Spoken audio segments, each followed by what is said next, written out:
Hello. Naka na ba, Coach? Good. Yes, here we Okay. are. Go live. Good morning, good afternoon, and or good evening, wherever you are in the world. Welcome to our Bloom Shine Group Live. I'm so delighted and honored to be here with all of you again. It's always such a joy to gather together, grow together, and shine as a community, right? So today we have a very exciting, empowering topic to talk about. It's about mastering mastering attraction marketing. So there are 7 keys to growing with purpose and authenticity. So we have actually, and also we have 7 amazing speakers. Wow, amazing! Huh? So it was lined up. Each one sharing a special key to help you grow not only in your digital business but also in purpose and authenticity. So, get your notes ready, right? Your the viewers, not you, and you're definitely going to walk away with powerful insights tonight. So, by the way, to introduce myself, my name is Emmanuel Garcia. Or you can also call me Wells. I'm a Christian, a husband, a proud father of 3, and a professional musician from the Philippines. As I always say, the most exciting of all is that I'm also a digital business owner. So I'm originally from the Philippines po. My dad is from Paquil, Laguna. My mom naman is from Pililla, Rizal. So I kind of grew up in both places. Actually, from 1 to 3 elementary, first grade to third grade, I was in Binyang, Laguna, and then 4 to 6, I was in 4 to 6, Paquil, Laguna. So I graduated elementary in Paquil, Laguna. And then in high school, I decided to go move with my parents in Manila. So in my high school days, I was in Arellano University, and my college ko naman, UST Conservatory of Music. Ayan, ang dami ko nang naikwento sa sarili ko. So, anyways, stay tuned and take it away, Sis Ivy. Introduce yourself first.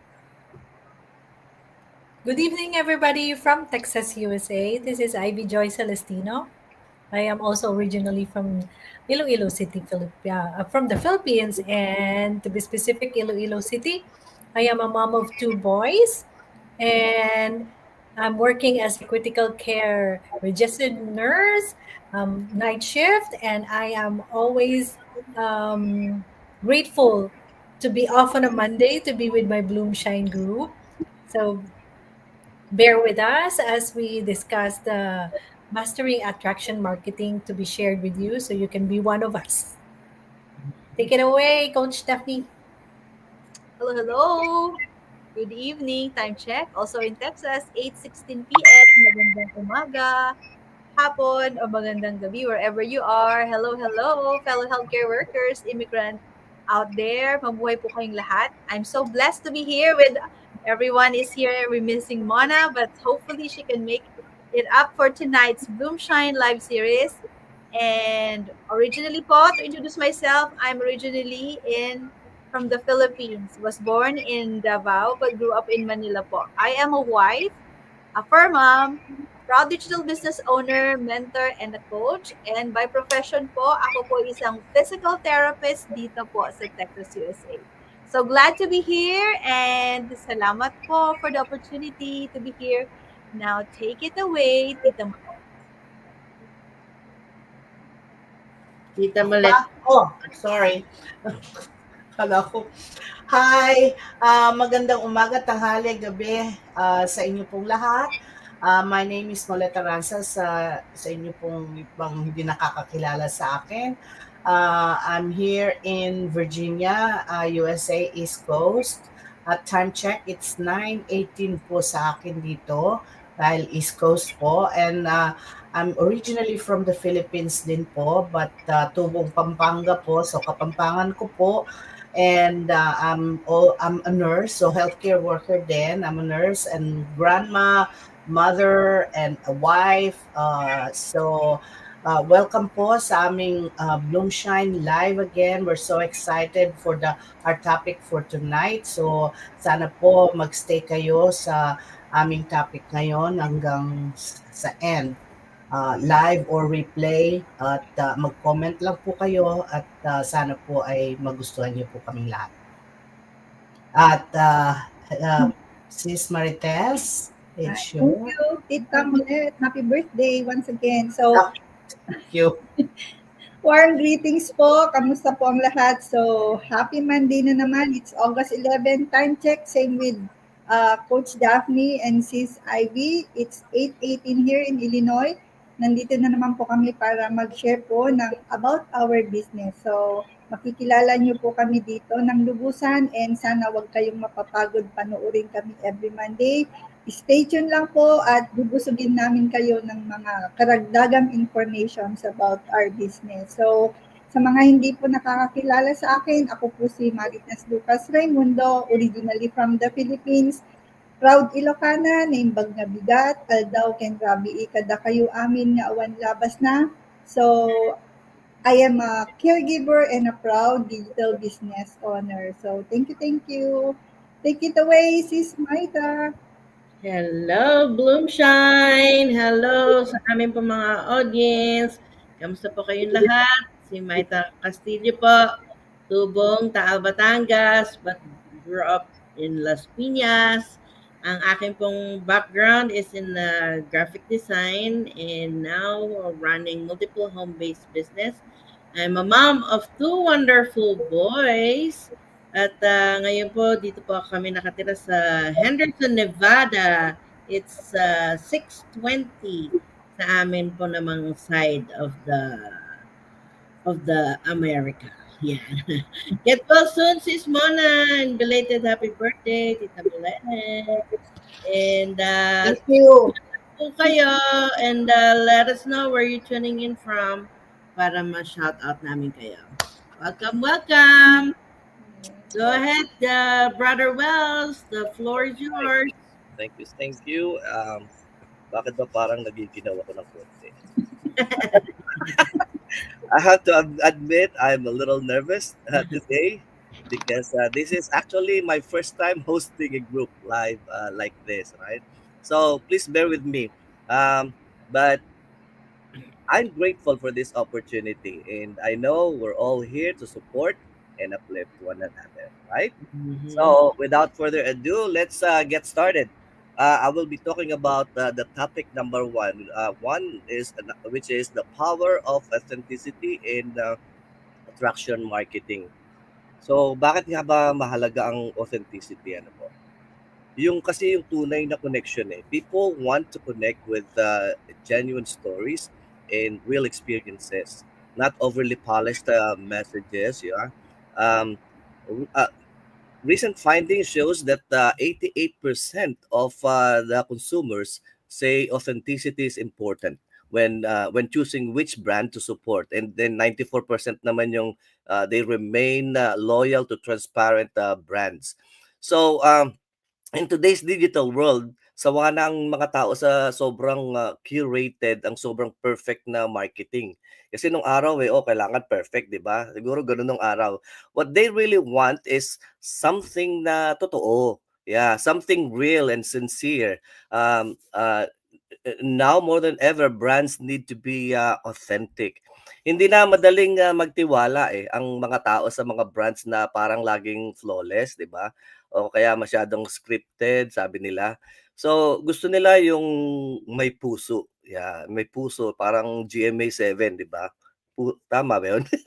May puso. Yung may totoong kwento, may pinagdadaanan, ika nga 'yun. May mga paninindigan sa mga isyung mahalaga, di ba? That's where real connection starts. Kapag naging totoo at saka transparent ang isang brand, it builds trust. And yung trust na yan, yun ang nagiging foundation ng long-term loyalty. So in short, mas naniniwala ang tao sa totoo, 'di ba? Hindi sa presentation lang. So, yung pagtitiwala na tumatagal. Authenticity isn't just fleeting. It builds credibility and loyalty. Consumer feels safe when they sense honesty and vulnerability in your messaging. So, another thing is that paano mo ba mapapakita yung authenticity, 'di ba? Authenticity. Yung ikwento mo lang yung journey mo, sabi nila. Yun ang yung suggestion. Ikwento mo yung journey mo, share your story, anong pinagdadaanan mo, mga challenges, pati yung mga maliliit na mga successes na maliliit.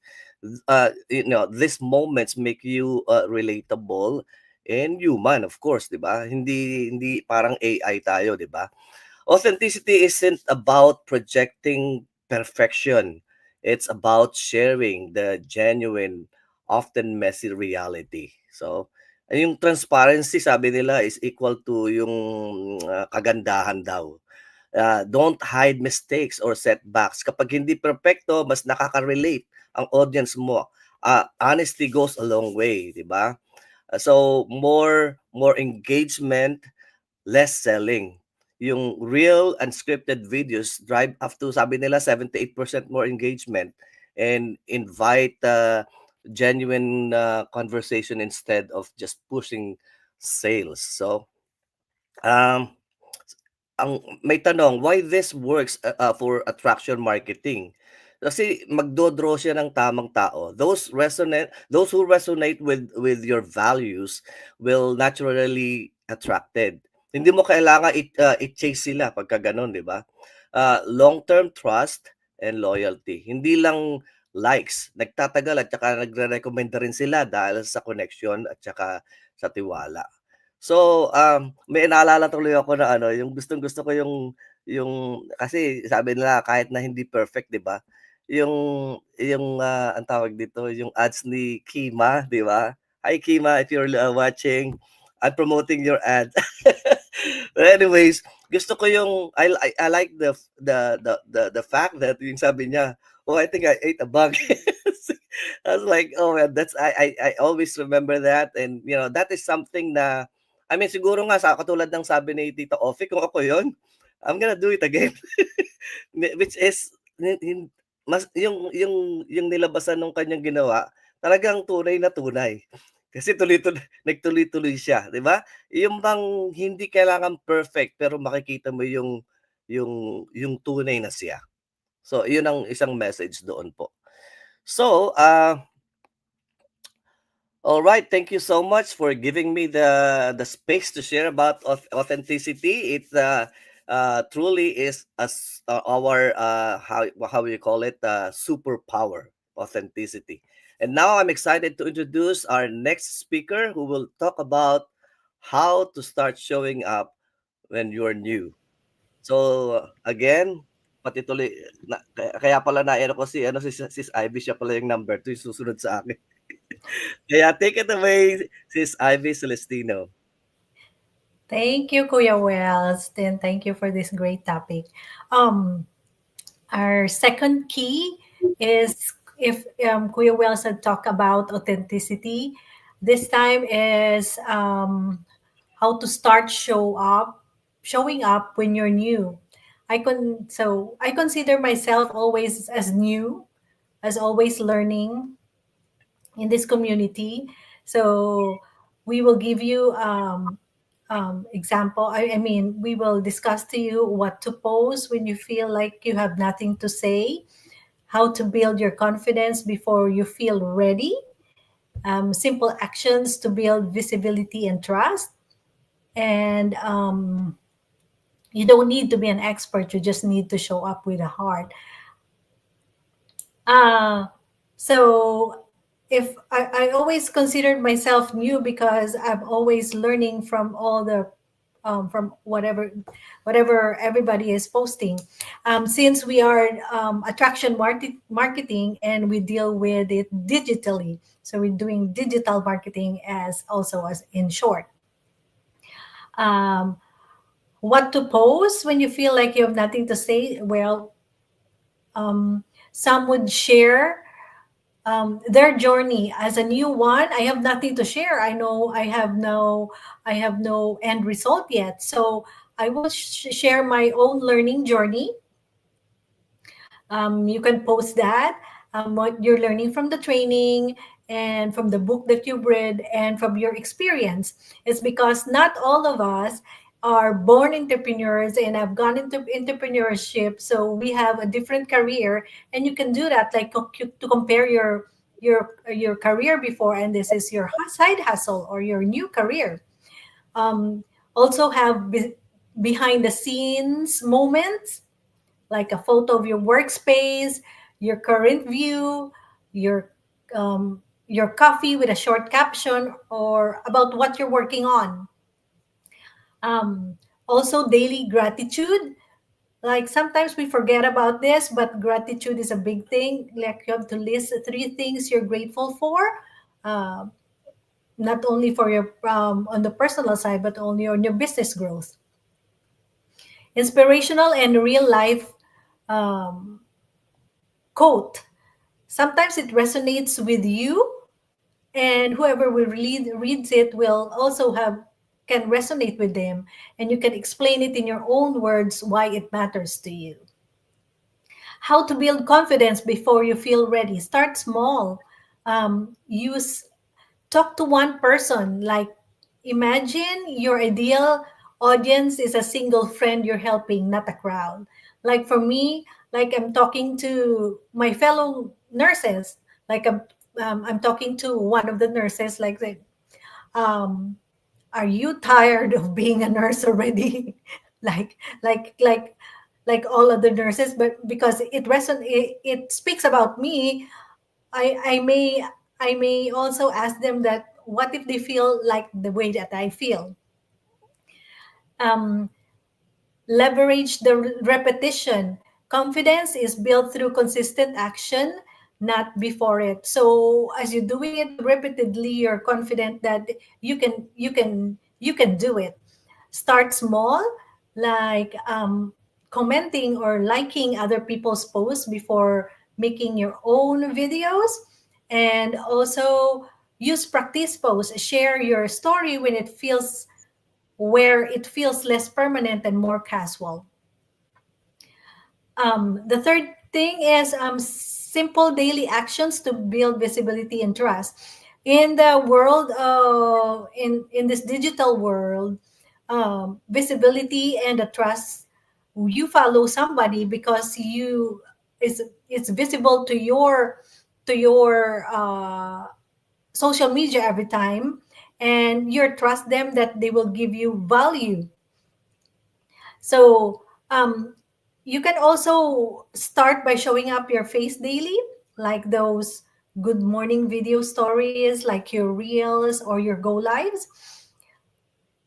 Share something helpful, because in this digital marketing, we educate, we entertain, and we give a value, like a tip, a resource, or a tool to audience that could use also daily, or just like what you are doing. um, Document and don't overthink. Post what you already are doing instead of creating from the scratch. So I mean, whatever is a now, you can post that, or so that you won't be overdoing it, like starting from scratch, or you might, or the end result, you might not post it. So you don't need to be an expert. You just need to show up with a heart. Just like everybody else over here, we showed up. We share our time. We started from zero experience, but we grew because we showed up consistently over here in our Go Lives. Um, like I'm not here because I have all the answers. I'm here because I care enough to share what I do know and keep learning alongside with all of you. So in closing, if something in your heart is telling you there's more out there, more freedom, more purpose, more possibilities, don't ignore it. You don't have to have it all figured out to take the first step. In our community, you'll find the tools, the mentorship and support to help you grow at your own pace. You just need the willingness to show up and the heart to learn of what we're doing. So this might be the door that you've been waiting to open. So might as well connect with one of us. This is only one key, and there's I believe 4 or 5 more to go. Stay tuned, Wow. Brother Wells. All right. Such a great tips, right? Start small. Just put likings, commenting, as Ivy said, and show up. We just have to be. We don't have to wait until we feel ready, right? So just showing up with heart is already enough. So, sabi ni may konti lang natandaan ko, don't overthink. Minsan nag-overthink. So anyways, let's keep going. Our next speaker is ready to share. Let's hear from Sis Maita Castillo. Hello again. Pasensya na kayo kung may maririnig kayong mga kalansing ng kutsara at tinidor. I'm on the dining area and my boys are eating at the moment. Anyway, ang aking pong topic ay, ano ba ang aking topic? Creating curiosity with your content. So, sabi nga ni Brother Wells, be authentic and Sis Ivy shared kung ano yung mga pwede nating i-post, right, as our content. Pero, syempre, kailangan nating mag-leave ng space, ng curiosity. Hindi natin dapat sabihin lahat, right? So, in that way, how to make people ask you about your offer without pitching. Yun nga, you have to leave some curiosity. So what is curiosity marketing? It's sharing little pieces of your story or lifestyle so people want to know more. You just give them a hint, tips, a pic of the sceneries or like that. So not the whole thing. So why it works? Alam niyo naman, ang mga tao natural na curious, right? People love mystery. And ayaw nila yung chasing them. You're not chasing them, they come to you kapag na curious sila. And it feels natural, not salesy. So how to do it? So just like Sis Ivy said, storytelling. One way is storytelling. Share a real moment with a result, but not the product or the company's name. So example, I used to work 10-hour shift. Now I make ang ipapakita ko sa content ko. Now I make extra income in a day, right? Something like that. Yung mga usual na post natin. Or probably I used to work long hours and I have no time for my kids, but I will post something that I'm spending time with my kids or I'm cooking food for them. And so yun yung storytelling. And then another way is showing your lifestyle. Show the benefit of the business, the benefit that we get from the business. So example naman dyan, like for me, ang akin kasing why and branding is to have more time and retire my husband early. So kalimitan kong pinopost yung lifestyle namin is we have date nights, we're together doing the grocery, yan, mga ganyan. So, then the next point is the art of saying less. So, think of a movie trailer, 'di ba? Pag ina-advertise nila yung coming soon na movie, they just show the highlights of the movie. You don't show the whole story na, 'di ba? You leave give them enough to be curious. Yan. So, ang example naman dyan, for example, something exciting, for example, someone reach out to me, yan. So syempre makikurious sila, ano kaya yung reach out na yun? Sino kaya yung nagre-reach out sa kanya, ganyan. And then, so ito naman yung mga easy post ideas to live curious content. Like yung mga before and after moments, pero wag mo syempre ilalagay yung brand or company that you're doing, and then behind the scene snapshots, celebrating small wins, tapos mga quotes that fits your journey. So, in summary, don't give it all. Just share hints, share the benefits that you get from the business, real moment, and leave out the details. So they lean in and ask, so what do you do? Yan. So, ayun po. So if you are curious to what we are doing, please reach out to any of us. Maganda yan that you are curious. Remain curious, and your next step is to get answer to that curiosity. Reach out to any of us. So that's it for me, Brother Wells. Wow, thank you, Sis Maita. I love how you share the power of saying less to spark curiosity. So that's such a game changer. Less pressure, more connection, di ba? So now let's hear from our next amazing speaker, our very own Coach Daphne.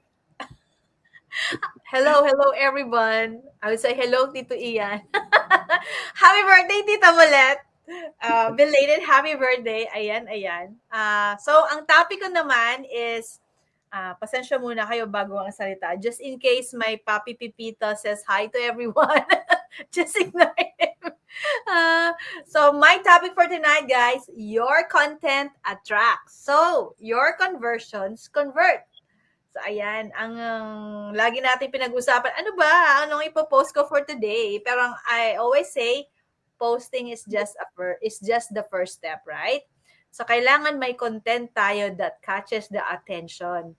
But your conversations, right? That's where the real connection happens. Hindi ka lang basta nakapost. Kailangan yung may engaging.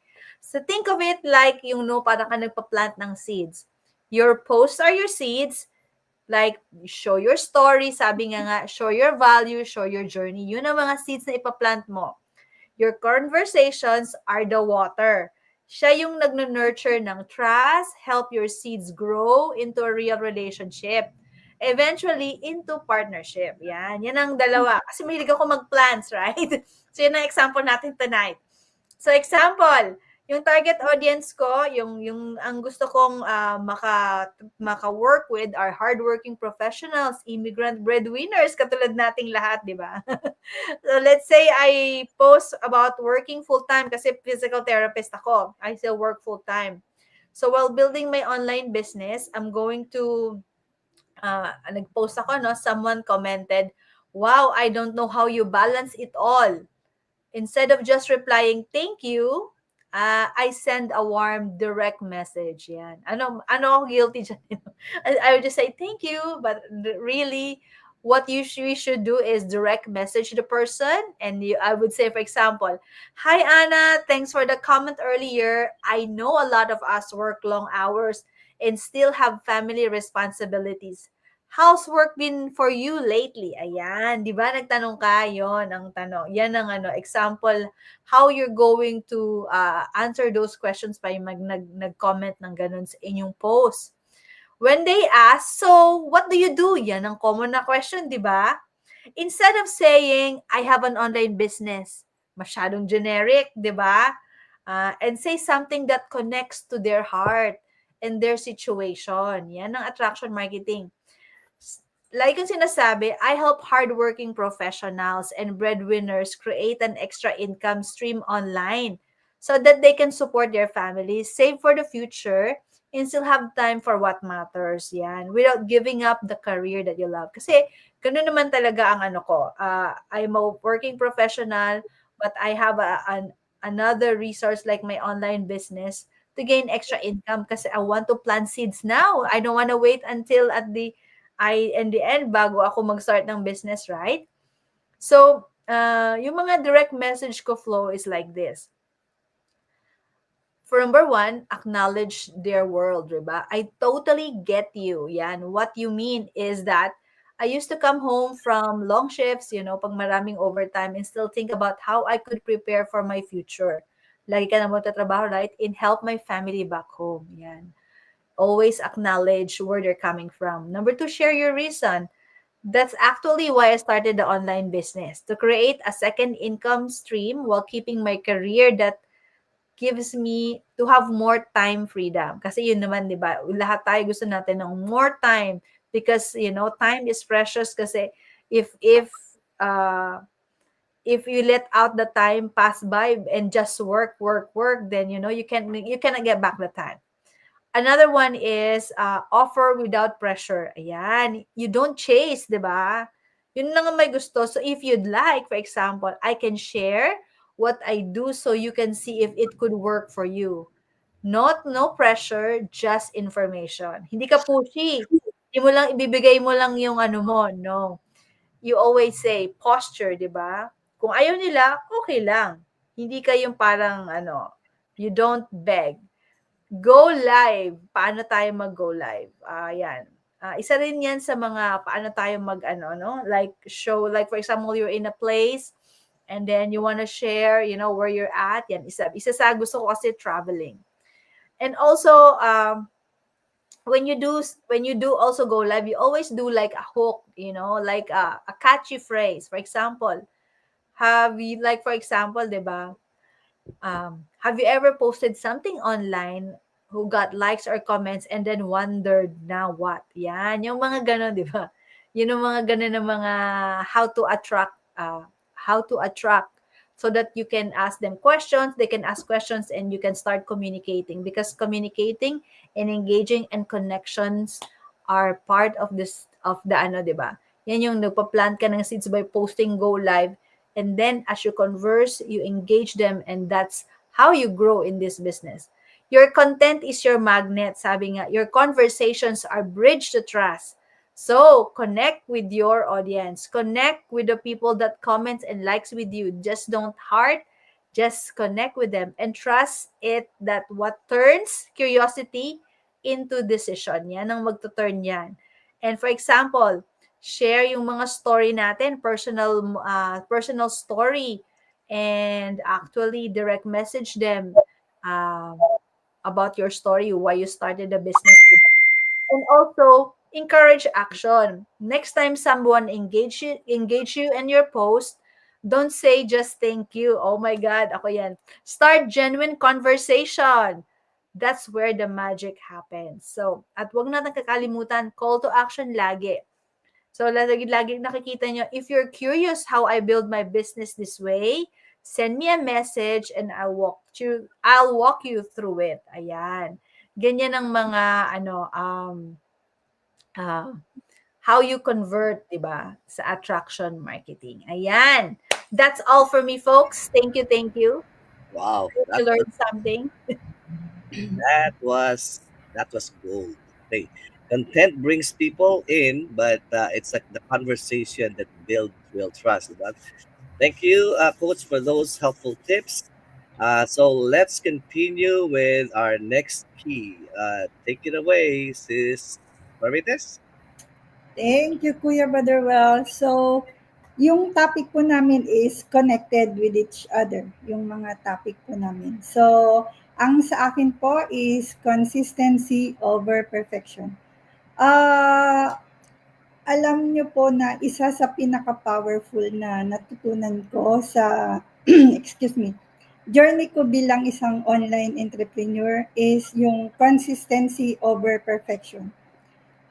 Marami kasi sa amin na business owners, sinasabi ko na po, natatakot mag-start o magpatuloy kasi feeling namin hindi kami ready. Iniisip lagi ng iba ay kailangan mo na maganda yung camera, kailangan perfect yung grammar, kailangan ayos na ayos yung background. Pero to be honest, hindi po yun ang hinahanap ng audience. Hindi sila naghahanap ng perfect. Ang hinahanap po nila ay yung totoong tao na consistent na nag-show up.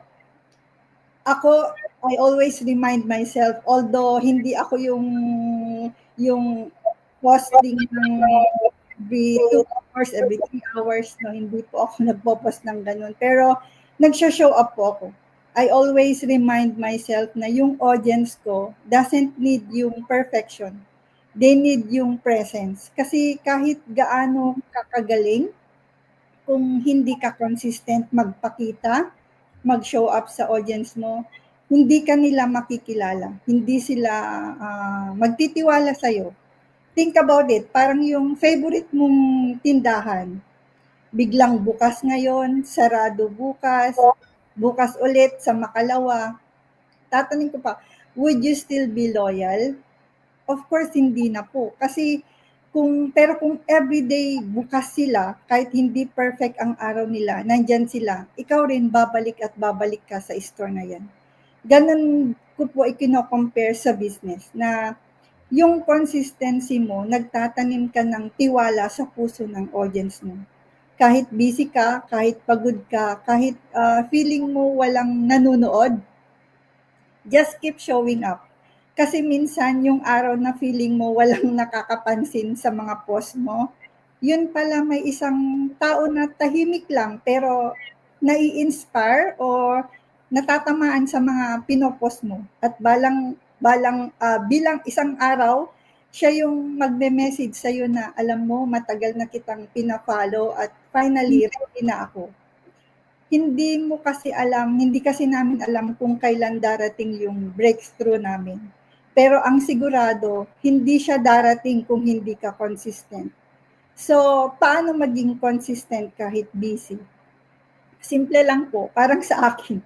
Nag-create po ako ng small and doable habits na pwedeng 1 post a day lang muna o kaya isang quick story sa Facebook or sa Instagram o magpadala ka ng messages sa mga tao to check them out.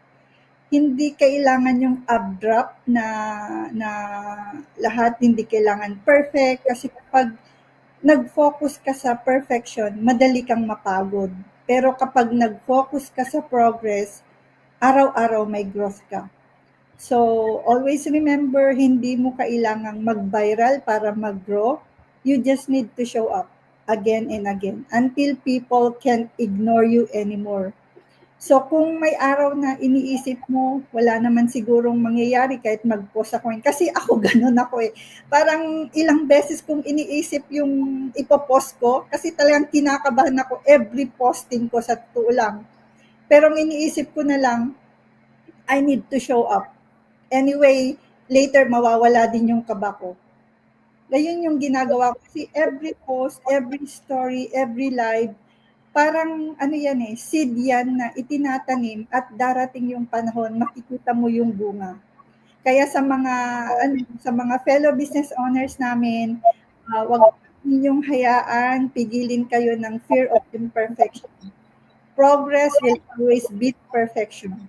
Show up, stay consistent, and watch how your consistency turns into momentum, and momentum turns into results. So, kung ano man po yung itsura nyo, sige po, ipakita lang ninyo basta mag-show up kayo every day para makita po nila na your business is always open and you are consistent.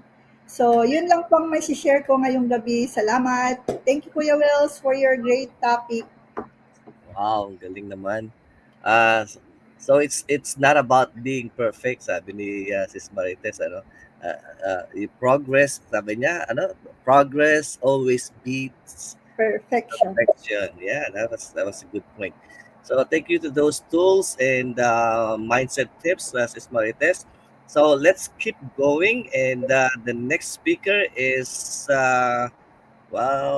Tita Molet na. Wala si ano ha. Si Tita Molet. Let's welcome Tita Molet. The topic will be content that converts from likes Yes. to leadership.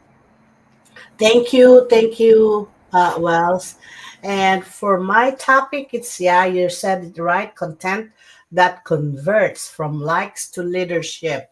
So, here's the thing. So, ngayon sa online, sa mundo natin ngayon, kahit sino naman ay maaaring makakuha ng mga like, di ba?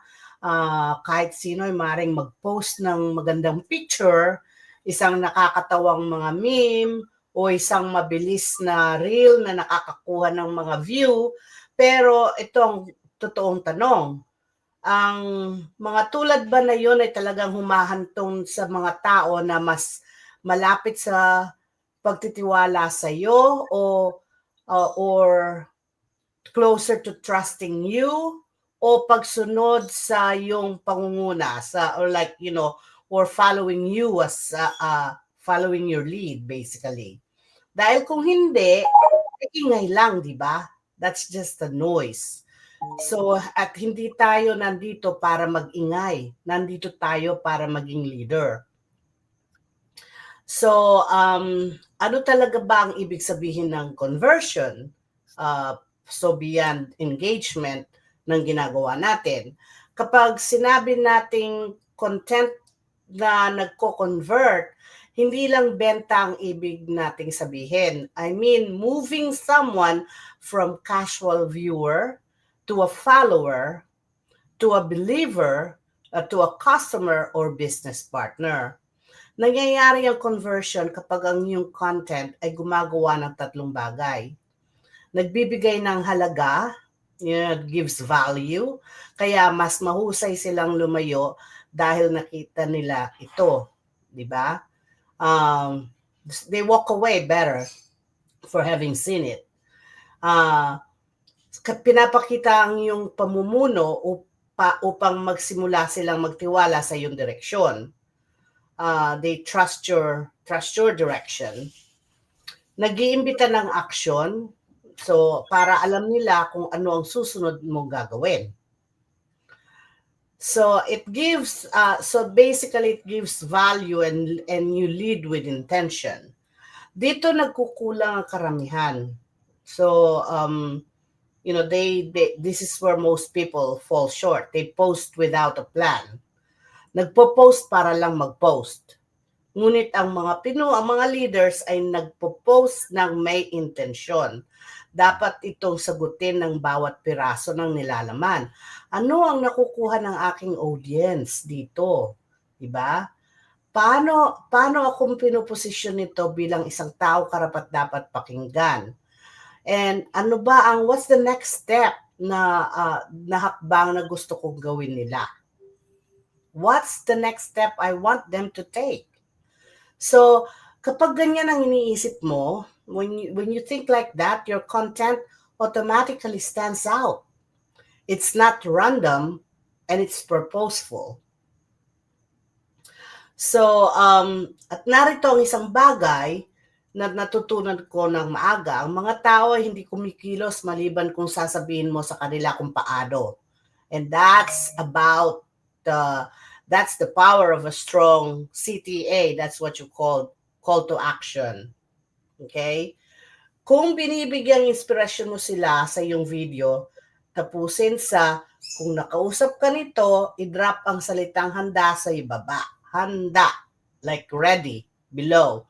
You know, if you're sharing a tip na end with, want to see exactly how I'm doing this?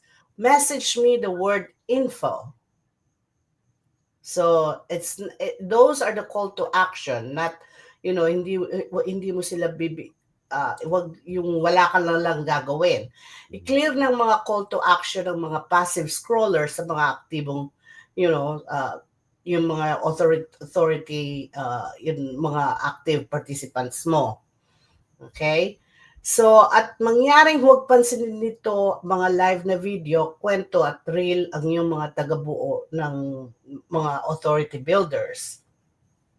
Huwag mo silang, don't overlook them. Yung mga live videos, stories, reels, they are your authority builders. Kapag nakita ka ng mga tao na nagsasalita ng live na video, patuloy na nagpapakita o nagbibigay ng mga real-time na tips sa iyong mga kwento, sisimulan nilang tingnan ka bilang isang pinagkakatiwalaang boses, hindi lang isang post sa kanilang feed. At ang pinakamagandang bahagi, hindi mo kailangan maging perfecto.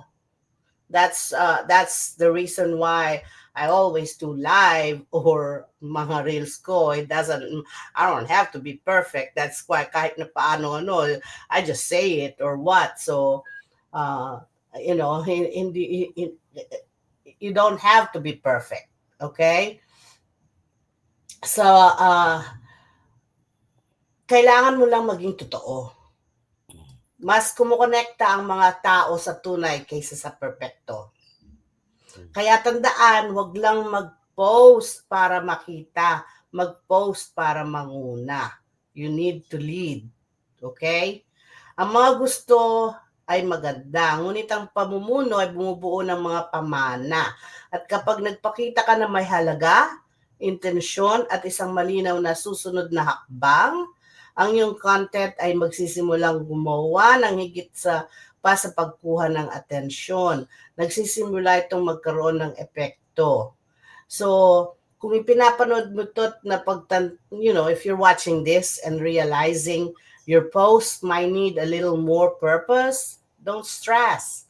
We all start somewhere, but starting today, commit to making of every piece of content count. Give value, lead with intention, and don't be afraid to guide your audience to the next step. Yun lang po. Wow. Wow, ang galing. Wow, so what an incredible way to close our 7 keys, right? Galing talaga ni Tito magpaliwanag. So, that reminder to post not just to be seen, but to lead. That's so powerful. Thank you for ending us strong, Tita Molet. And then also, Coach, do you have anything to say? Yes, before we go, let's sing happy birthday to Tita Molet. Ready? All right. Not Or- live. Audio on. Audio on. Kuya Wells, take it away. Sige, let's sing happy birthday. Ready? 1, 2, 3, sing. Happy Happy birthday. birthday to you. Happy birthday to you. Happy birthday, Tita Molet. Happy birthday to you. Thank you. Thank you. We love you. We love you, Thank Tita. Thank you. Pala. Thank you, Tita. And there you have it, our 7 powerful keys to mastering attraction marketing with purpose and authenticity. Thank you to all our amazing speakers, right? And thank you to everyone who joined us live. O kaya kung may replay pa, I hope you